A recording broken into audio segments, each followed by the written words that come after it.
Hi students, இன்னைக்கு நம்ம எதை பற்றி பார்க்க போகிறோம்னா 10th standard unit 12 plant anatomy and plant ஃபிசியாலஜிங்கிற டாப்பிக்கில் வந்து differences between dicot and monocot root இந்த டாபிக் தான் நம்ம பார்க்க போகிறோம். இது வந்து வெரி இம்பார்ட்டண்ட் ஒரு 5 mark question. Differences between dicot and monocot root, அதாவது டைகோட் ரூட்டுக்கும் மோனோகோட் ரூட்டுக்கும் உள்ள டிஃப்ரென்சஸ். டைகோட்னா இருவித்திலை வேர் சொல்லுவோம். மோனோகோட் மீன்ஸ் ஒரு வித்திலை வேர், அதாவது ஒரு வித்திலை வேருக்கும் இருவித்திலை வேருக்கும் என்ன டிஃப்ரென்ஸுங்கிறத வந்து இப்போ பார்க்க போகிறோம். So first tissues.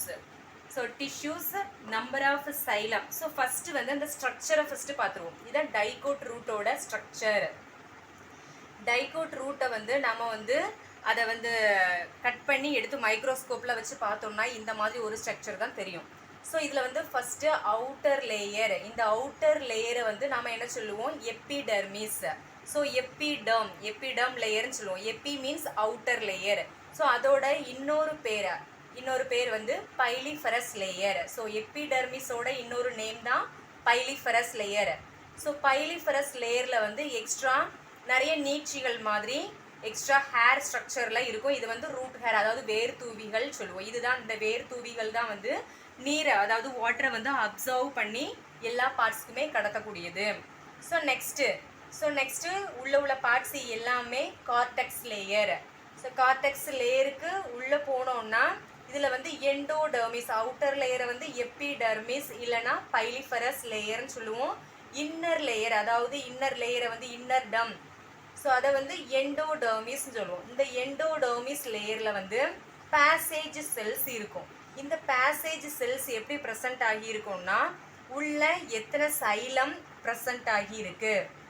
ஸோ அது வந்து டைகோட் ரூட்டாக இருந்தால் 4 சைலம் வந்து ப்ரெசென்ட் ஆகியிருக்கும். அதே இது மோனோகோட் ரூட்டாக இருந்தால் இந்த ரெட் கலர் பார்ட் இருக்கு இல்லையா, இதான் வந்து சைலம். இங்கே வந்து பாலியார்ச், நிறைய சைலம் இருக்கும். ஸோ இந்த சைலம் எத்தனை ப்ரெசென்ட் ஆகியிருக்கோ அதை பொறுத்து தான் வந்து இந்த பேசேஜ் செல்ஸ் வந்து ப்ரெசென்ட் ஆகும். ஸோ இதில் வந்து டைகோட் ரூட்டில் வந்து 4 சைலம் ப்ரெசென்ட் ஆகியிருக்கு. அதனால் இங்கே பேசேஜ் செல்ஸ் வந்து 4 தான் இருக்குது. அதே இது மோனோகாட் ரூட்டில் நிறைய பாலியார்ச், நிறைய சைலம் ப்ரெசென்ட் ஆகியிருக்கு. ஸோ 1 2 3 4 5 6 7, ஸோ 7 சைலம் இருக்குது. ஸோ பேசேஜ் செல்ஸும் 7 பேசேஜ் செல்ஸ் ப்ரெசென்ட் ஆகி இருக்கும். ஸோ சைலம் எத்தனை இருக்குதோ அத்தனை ஃப்ளோயம், அதாவது இந்த ப்ளூ கலர் ஒரு பவுச், ப்ளூ கலர் பார்ட் இருக்குல்ல, இந்த பார்ட்டு தான் வந்து நம்ம ஃப்ளோயம் சொல்லுவோம். ஸோ எத்தனை சைலம் இருக்குதோ அத்தனை பேசேஜ் செல்ஸ் ப்ரெசென்ட் ஆகியிருக்கும், அத்தனை ஃப்ளோயம் ப்ரெசென்ட் ஆகியிருக்கும். ஸோ அதே மாதிரி தான் இங்கேயும் ஃப்ளோயம், இந்த ப்ளூ கலர் தான் வந்து நம்ம ஃப்ளோயம் பார்த்து சொல்லுவோம். ஸோ நெக்ஸ்ட்டு கன்ஜெக்டிவ் டிஷ்யூ, அதாவது இதுக்கு இடையில வந்து அந்த ஃப்ளோயத்தையும் சைலத்தையும் கனெக்ட் பண்ணுறதுக்கு நிறைய கனெக்டிவ் டிஷ்யூ, அதாவது கன்ஜெக்டிவ் டிஷ்யூஸ் வந்து ஃபார்ம் ஆகி இருக்கும். ஸோ அதே இது மோனோகோட் ரூட்டில் ஸோ சென்டர் பார்ட்டில் வந்து பித்து வந்து ப்ரெசென்ட் ஆகியிருக்கும். சென்டர் பார்ட்டில் சம் செல்ஸ் வந்து ப்ரெசென்ட் ஆகியிருக்கும், அதை தான் வந்து நம்ம பித்துன்னு சொல்லுவோம். ஸோ இப்போ வந்து இதோட டிஃப்ரென்சஸ் பார்த்துடலாம். So first number of xylem வந்து டைகோட் ரூட்டில் வந்து டெட்ரா ஆர்ச். இதான் டைகோட் ரூட், டெட்ரா ஆர்ச். 1 2 3 4 வந்து நம்ம என்ன சொல்லுவோம்? டெட்ரா.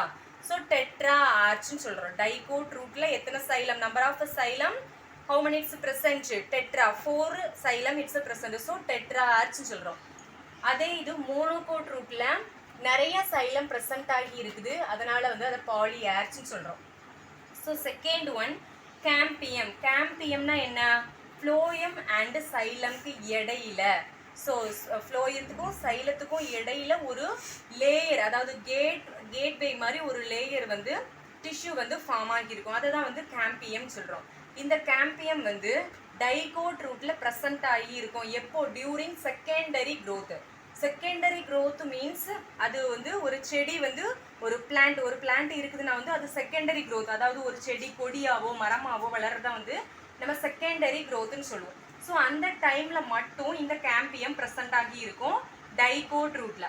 மோனோகோட் ரூட்டில் கேம்பியம் லேயரே இருக்காது, ஆப்சென்ட்.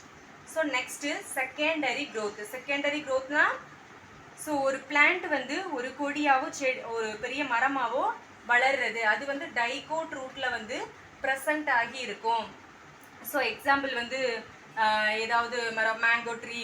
ஸோ இதெல்லாம் வந்து டைகோட் ரூட்டில் தான் வந்து அடங்கும். ஸோ நெக்ஸ்ட் மோனோகோட் ரூட்டில் வந்து செகண்டரி க்ரோத் ஆப்சென்ட், அதாவது ரைஸு, வீட்டு, மைஸு, மக்காச்சோளம், நெல், கோதுமை, இது எல்லாமே அந்த புல் வகைகள். அதோட லைஃப் வந்து ஒரு 3 மந்த்து தான். 3 மந்த்துக்குள்ளேயே நமக்கு விளைச்சல் கிடச்சிரும். அதுக்கு மேலே வந்து அதோட க்ரோத் இருக்காது. அதனால வந்து அது மோனோகோட் ரூட். ஸோ அந்த டைமில் வந்து ஸோ செகண்டரி க்ரோத் அதுக்கு மேலே வந்து வளராது. ஸோ அது வந்து ஆப்சென்ட். ஸோ செகண்டரி க்ரோத் வந்து மோனோகோட் ரூட்டில் வந்து ஆப்சென்ட் ஆகியிருக்கு.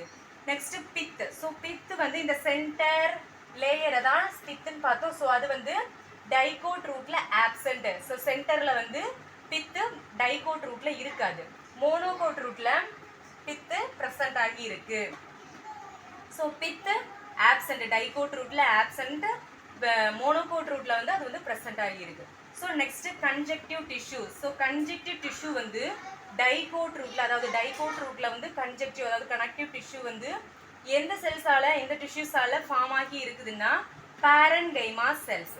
So parenchyma it's a present. So இங்கே வந்து மோனோகோட் ரூட்டில் வந்து ஸ்க்ளீரன்கைமா. ஸோ எக்ஸாம்பிள் டைகோட் ரூட்டுக்கு வந்து எக்ஸாம்பிள் பீன். ஸோ மோனோகோட் ரூட்டுக்கு மைஸ். ஓகே. ஸோ இந்த டிஃப்ரென்ஸ் வந்து கன்ஃபியூஸ் ஆகும். எது வந்து டைகோட்டில் வரும், எது வந்து எந்த பார்ட்ஸில் வந்து மோனோகோட் ரூட்டுக்கு வருங்கிற வந்து ஸ்டூடெண்ட்ஸ்க்கு ரொம்ப கன்ஃபியூஸ் ஆகும். ஸோ இது வந்து ஒரு ஷார்ட்கட் மெத்தடில் வந்து நம்ம ஈஸியாக ஞாபகம் வச்சுக்கலாம். So first number of xylem வந்து டைகோட் ரூட்டுக்கு வந்து ஸோ டைகோட் ரூட் டி வருதா. ஸோ டி வந்தாலே ஒரு கேர்ளை உமனை வந்து மென்ஷன் பண்ணுற மாதிரி நம்ம ஞாபகம் வச்சுக்கணும். இங்கே வந்து எம் அதாவது ஒரு மேனை வந்து ஞாபகம் வச்சுக்கணும். ஸோ டி அதாவது கேர்ள் உமன் எல்லாருமே என்ன படிப்பாங்க, டீச்சருக்கு படிப்பாங்க. ஸோ டீச்சர் அதாவது டீச்சர் பாஸ் பண்ணணும்னா டெட்ராச், இதில் டெட் வருதா. So TET. So T teachers டினா கேர்ள்ஸ் உமன்ஸ் எல்லாருமே டீச்சருக்கு படிக்கணும்னா டெட் பாஸ் பண்ணணும். ஸோ டெட் பாஸ் பண்ணனா நெக்ஸ்ட் கேம்பியம் அதாவது ஒரு கேம்பஸ் இன்டர்வியூக்கு நம்ம போகணும். ஸோ கேம்பஸ் இன்டர்வியூ வந்து ப்ரெசன்ட், அது வந்து கண்டிப்பாக இருக்கும் ப்ரெசன்ட். ஸோ டெட் பாஸ் பண்ணால் கேம்பஸ் இன்டர்வியூ ப்ரெசன்ட் ஆகி இருக்கும். செகண்டரி க்ரோத் வந்து ஒரு ஜாப். ஸோ கேம்பஸ் இன்டர்வியூ போனதுக்கப்புறம் நெக்ஸ்ட் ஜாப் கொடுத்துருவாங்க. அந்த மாதிரி ஞாபகம் வச்சுக்கோங்க. செகண்டரி க்ரோத்னா என்னது, ஒரு அடுத்த கட்ட ஒரு க்ரோத், அது வந்து ஒரு ஜாபுன்னு ஞாபகம் வச்சுக்கோங்க. ஸோ டெட்டை பாஸ் பண்ணியாச்சு, கேம்பஸ் இன்டர்வியூ போயாச்சு, ப்ரெசன்ட் ஆயாச்சு, நெக்ஸ்ட் ஜாபும் ப்ரெசன்ட், ஜாபும் கிடச்சிருச்சு.